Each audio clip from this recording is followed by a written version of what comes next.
더힐 철치 가족 여러분, 안녕하세요. 오늘의 말씀을 함께 나누길 원합니다. 오늘의 말씀은 사무엘상 23장 19절에서 23절 말씀입니다. 제가 한번 읽겠습니다.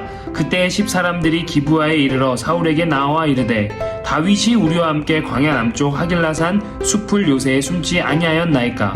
그러한즉 왕은 내려오시기를 원하시는 대로 내려오소서. 그를 왕의 손에 넘길 것이 우리의 의문이다 하니 사울이 이르되 너희가 나를 긍휼히 여겼으니 여호와께 복받기를 원하노라. 사울에게 찾아와 다윗에 대하여 고발하는 10사람들과 그를 축복하는 사울의 모습이 제 눈길을 끕니다. 더 이상 다윗이 피해 있던 곳도 안전하지 못했습니다. 함께 있던 10사람들이 사울에게 찾아와 그 다윗의 위치를 고발하고 다윗을 사울의 손에 넘기는 것이 그들이 왕을 향한 충성이라고 말하기 때문에 10사람들은요, 누가 하나님의 사람인지가 중요하지 않고 누가 지금 권력의 실세인지가 중요한 거죠. 나와 여러분은, 저와 여러분은 어떤가요? 우리는 무엇에 충성하고 있습니까?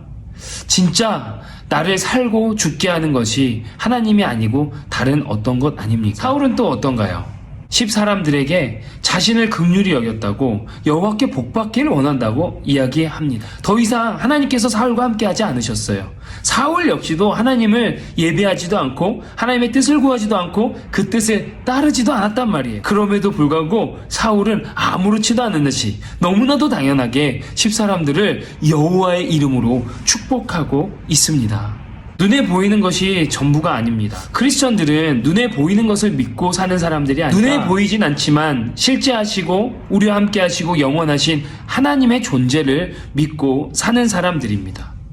우리가 살아갈 때 당장 내 눈앞에 보이는 것들 때문에 흔들리는 경우가 얼마나 많은지 모르겠어요. 마치 그것이 하나님의 나라이고 하나님의 뜻인 거라고 착각할 때가 얼마나 많은지 모르겠습니다. 정말 하나님께서 어떠한 뜻을 우리에게 품고 있는지 분별하며 그 뜻을 구하며 살아가는 것이 매우 중요함을 오늘 본문을 통해서 우리는 발견할 수 있습니다. 오늘 본문을 살펴보며 마음이 두렵고 떨립니다.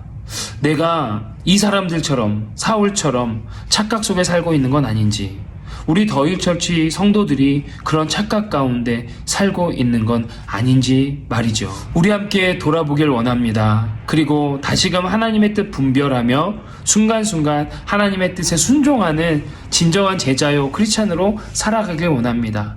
주님 배신하지 말고 의리와 명예 지켜가며 그렇게 오늘 우리 살아갔으면 좋겠어요. 영원하지 않은 것 바라보지 말고 영원하신 하나님 바라보며 삶의 순간순간 좀 힘들고 어려울지라도 소망 가운데 기쁨으로 살아가는 저와 여러분 되시기를 주 예수 그리스도의 이름으로 간절히 축복합니다. 사랑합니다. 축복합니다. 샬롬.